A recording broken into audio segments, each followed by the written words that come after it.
So joining us now, NewsNation Washington Bureau Chief Mike Viqueira. Mike, welcome to you. Does Trump need another lawsuit? What's the political strategy here? Well, you know, on the one hand, George Stephanopoulos is a very juicy target for George Trump. Here's George Stephanopoulos, who's made his name. He was a longtime aide on Capitol Hill, joined the Bill Clinton campaign back in '92, became Bill Clinton's very high-profile top aide, and was in the briefing room as press secretary every day, identified as a Democrat. Of course, he's gone on to have a very long and, by all accounts, successful career at ABC News, including hosting the program, the Sunday program this week, where that exchange with Representative Nancy Mace took place. It's hard to really see the political benefit in the long run for Donald Trump on this. I mean, it's hard to say exactly how it's going to work out, whether Donald Trump and his supporters or his staff or his aides or his campaign really want to rehash all of this and bring it all up, especially when Lewis Kaplan, the judge in that case, and court documents filed along with the decision, said that the jury technically did not exonerate. I'll read you the exact language. It doesn't mean she failed to prove that he raped, as many people commonly understand the word, because New York law is very strictly worded on the question and the definition. And he goes on to say the jury found that Trump did exactly that. So you've got this trial coming up on the so-called hush money case, Marni, we're all aware of. That got pushed back. It was supposed to start a week from on the 25th of March next week.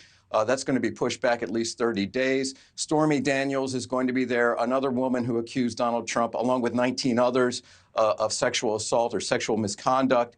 Susan McDougal, she will be testifying as well. And so in the larger political context, does this really help him? Yes, it helps him with the base because he's hitting back against an icon of a perceived icon of Democrats in George Stephanopoulos. But he's also rehashing all of these accusations on the eve of the election, in an election year.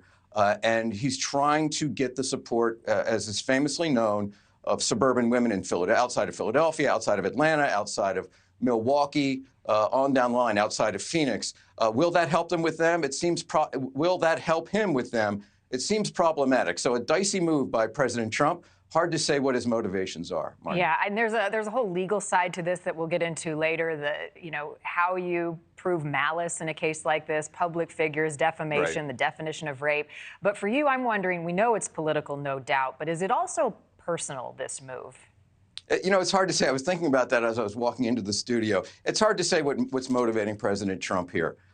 Certainly, he's been known to lash out on a personal level. He does not like to be perceived as weak in public, but we don't know. I mean, I can't look into the former president's heart. You know, one thing we should add is that back in 2016, a month before the election, the infamous Access Hollywood tape came out, and President Trump, or Donald Trump at the time, was written off as a candidate that he was going to lose to Hillary Clinton. Of course, we know how that story ended. So it's almost impossible to see or predict how this is going to turn out politically for the former president, Marni. All right, Mike Viqueira, as always, we'll leave it there for now. Thank you, sir. Thank you for watching. Go to newsnationnow.com to find News Nation on your television provider. And don't forget to click the red subscribe button below to get more of News Nation's fact-driven, unbiased coverage.